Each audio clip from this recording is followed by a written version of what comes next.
போராட்டங்களில் பல வழிகள் இருக்குது. நம்ம தான் கண்டுபிடிக்கணும். கண்டுபிடிச்சு புதுசாக பண்ணோம். இப்போ சுடுகாடாக இருக்கட்டும், கூவமாக இருக்கட்டும். கடைசி கூவம் தான் வந்து நாங்கள் வந்து பயத்தோடு இருந்தோம். உள்ள பாம்பு இருக்கலாம், பாட்டிலோடு இருக்கலாம், திரும்பி வெளியே வர முடியாது, எதனால் பூச்சி கடிச்சாலும் உயிருக்கு ஆபத்து இருக்கலாம். ஆனால் அதெல்லாம் தாண்டி அவங்களோட வலியை சொல்வதற்கு, எங்கள் வலியை புரிஞ்சுக்கிறது, நாங்கள் கூவத்திலே இறங்கி போராடுறோன்ற முடிவு இருக்குல்ல, தமிழ்நாட்டு மக்களில் ஒரு உலுக்கி அடிச்சிச்சு. எங்களை பொறுத்தவரைக்கும் யார் பார்க்குற எல்லாருமே கூட ஐயோ யார் சாக்கடை பார்த்தா மூக்கை முட்டுப்போம், கால் பட்டால் உடனே போய் காலை கழுவுவாங்க. அதுதான் எங்கள் வலி. குப்பையில் எல்லாத்தையும் ஆடுறவனை பார்த்து மூக்கை மூட்டை ஐயோ குப்பை இருக்கங்கன்னு சொன்ன இடத்த வலியே புரிஞ்சுக்கலையே.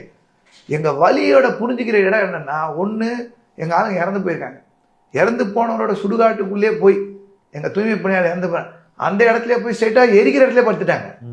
போக மாட்டோம் இங்கே அதிலே படுத்துட்டாங்க. அது பெண்கள் சும்மா சுடுகாட்டுலாம் போகக்கூடாதுவாங்களா, எல்லாம் பெண்கள் தான் போய் உட்காந்துது. அதுலேயும் வேறு தான் போய் உட்காந்துட்டாங்க. அடுத்து என்ன கூவம், நாங்கள்லாம் பயத்தோடு இருந்தோம். ஏன்னா சாக்கடைக்குள்ளே என்ன இருக்குன்னு சொல்ல தெரியாது. அப்பயாவது உங்களுக்கு எங்கள் வலி புரியுதான்னு.